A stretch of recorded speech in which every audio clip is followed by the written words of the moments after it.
Again, we heard the woman screaming not once but twice that this was not an American Airlines, this was not an American Airlines. And we also heard the Fox employee giving his testimony not once but twice that the plane that he saw had no windows. So now we have to ask the question, is there something in the arsenal of the United States military that is a 767 type aircraft that would have no windows? What you're looking at is a photograph of a Boeing 767 that was manufactured for the United States Air Force to serve as a fuel tanker. You'll note that it has no windows. But now we have to take another hard look at some of the clips we showed you earlier and ask the question, is there anything else in these photographs that might indicate that it could be an Air Force 767 fuel tanker? In this clip, you'll notice as the plane enters the building, and we'll stop frame right here, take a very close look at the tail of the plane. You'll note that there is a very small anomaly right in the tail section on the bottom. What could this be? Let's take another look at the clip that we analyzed in depth earlier, where we saw the attachment on the bottom of the plane. But this time, look at the tail section.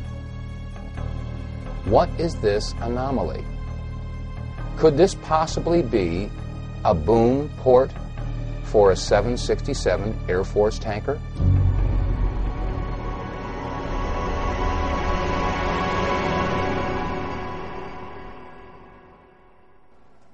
Now let there be no mistake that we are not presenting this information as definitive proof that some sort of a government-controlled 767 tanker slammed into the towers. But the information does require that we at least ask the question.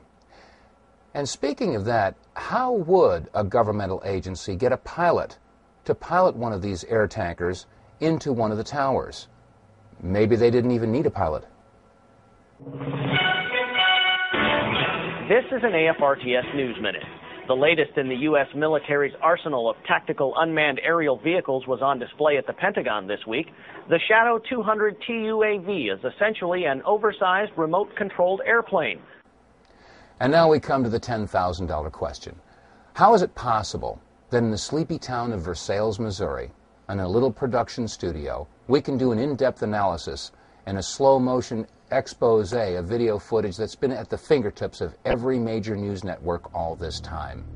How is it possible that they can show you slow-motion video of car crashes and basketball games, and they can do frame-by-frame analysis of major events in history like the JFK assassination, and yet they haven't seen fit to show you one slow-motion picture of these planes hitting the tower? The nation was suppressed.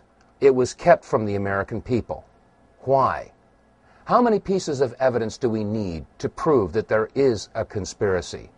In regard to September 11th, we discussed Flight 77. Did it hit the Pentagon? How could it have hit the Pentagon and left a 16-foot hole and no wreckage?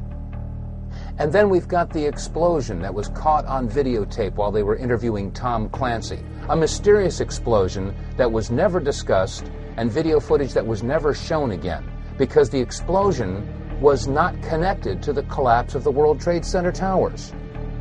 And then when it came to Building 7, we have Larry Silverstein making the statement that they decided to pull it, indicating that there could have been demolition charges. And we couple that with the firefighters who were interviewed and stated that it was like demolition charges going off.